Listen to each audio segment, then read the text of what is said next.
Assalamualaikum warahmatullahi wabarakatuh.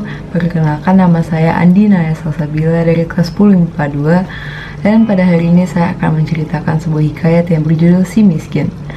Selamat menyaksikan.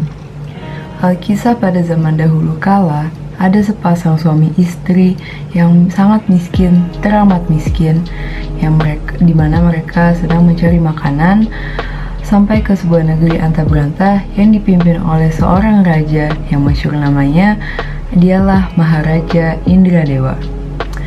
Maka sesampainya di negeri antah berantah, sepasang suami istri itu mengais-ngais mencari sisa makanan di halaman istana. Orang-orang melihat sepasang pengemis itu menjadi ramai seketika. Mereka mengejek dan menertawai tingkah laku kedua pengemis itu yang sedang merogoh-rogoh tempat sampah mencari sisa makanan. Bahkan ada yang sampai melemparinya batu dan ranting kayu. Sementara itu di balai pertemuan, Maharaja Indradewa yang sedang mengadakan pertemuan dengan para menteri, hulu balang, dan prajurit kerajaan mendengar ada suara riuh di luar halaman istana. "Ada apakah ramai-ramai di luar itu?" tanya Baginda. Lalu kepada seorang prajurit ia perintahkan untuk segera meninjau keluar istana. Tak lama kemudian ia kembali menghadap raja memberi sebuah laporan. "Ampun Baginda Maharaja, di luar istana terjadi keramaian yang disebabkan oleh banyak orang yang mengolok-ngolok sepasang pengemis miskin yang mengais-ngais sampah mencari sisa makanan. Usir mereka, jangan membuat onar di halaman istanaku," perintah Baginda Raja. Sang prajurit segera meninggalkan istana dan bergegas mendatangi orang-orang yang sedang riuh di luar sana. Maka sesampainya prajurit itu di halaman luar, diusirlah orang-orang yang membuat gaduh itu. Mereka segera kembali ke rumah-rumahnya dan diperintahkan untuk tidak membuat gaduh lagi. Sedangkan sepasang pengemis itu, mereka melarikan diri ke sebuah hutan dan mereka di sana mencari tempat untuk berlindung.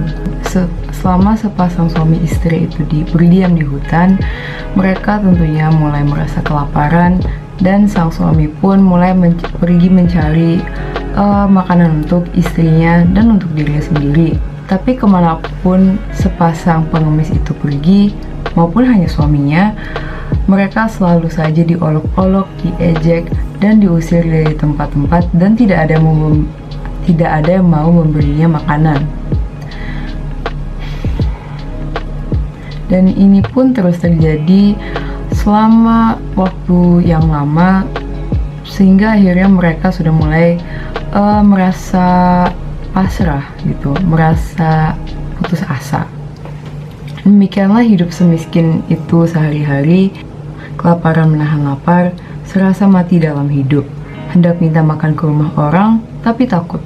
Jangan kata diberi sesuatu, baru sampai ke dekat rumahnya saja, sudah diusir dia. Sang suami sudah mulai merasa pasrah dan putus asa karena setiap kali ia pergi mencari makanan, selalu diejek-ejek, selalu diolok-olok, dan selalu diserang oleh warga setempat. Namun dengan bujukan sang istri, akhirnya semangat suami kembali lagi dan mereka memutuskan untuk mencari makanan bersama-sama, walau mereka tahu sangat kecil kemungkinannya untuk mencari makanan yang layak dimakan dan mereka sampai tanpa serangan ataupun ejekan. Hingga sampailah mereka menemukan suatu tempat di mana mereka menemukan makanan tanpa diejek dan tanpa diserang. Walau ya makanannya itu juga hanya ketupat yang sudah lama kadarnya dan sebatang tebu. Namun mereka menikmatinya bersama dan menurut mereka itu adalah sebuah kenikmatan yang luar biasa. Nah, jadi apa sih nilai moral yang bisa dipetik dari cerita ini? Salah satunya adalah bekerja keras, pantang menyerah, punya semangat hidup. Seperti bisa kita lihat di cerita ini, sang suami dia itu sebenarnya sudah putus asa, sudah pengen menyerah gitu. Tetapi dengan dukungan sang istri, dia akhirnya menemukan semangatnya kembali. Walau ya, yang kedua adalah untuk ini sebagai pengingat bagi kita semua untuk bersikap lebih manusiawi dan menjalin hubungan persaudaraannya dengan saudara-saudara kita di luar sana yang kurang beruntung. Seperti di cerita ini digambarkan bahwa sepasang suami istri ini mereka tidak mendapatkan perilaku yang patut gitu.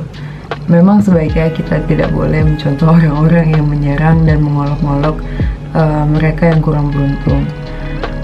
Lalu yang terakhir adalah untuk banyak-banyak bersyukur, karena di sini memang pada hikayat aslinya suami istri ini menjadi miskin karena terkena sebuah kutukan. Begitu. Jadi saya rasa di sini kita harus banyak-banyak bersyukur dengan apa yang kita punya sekarang, dan tidak menyombongkan nikmat kita gitu. Disyukuri karena kita benar-benar nggak tahu kapan kenikmatan itu bisa dicabut dari kita secepat itu. Jadi ya, sekian dari saya. Mohon maaf bila banyak kekurangannya dalam video hikayat ini. Sekian dari saya. Terima kasih. Wassalamualaikum warahmatullahi wabarakatuh.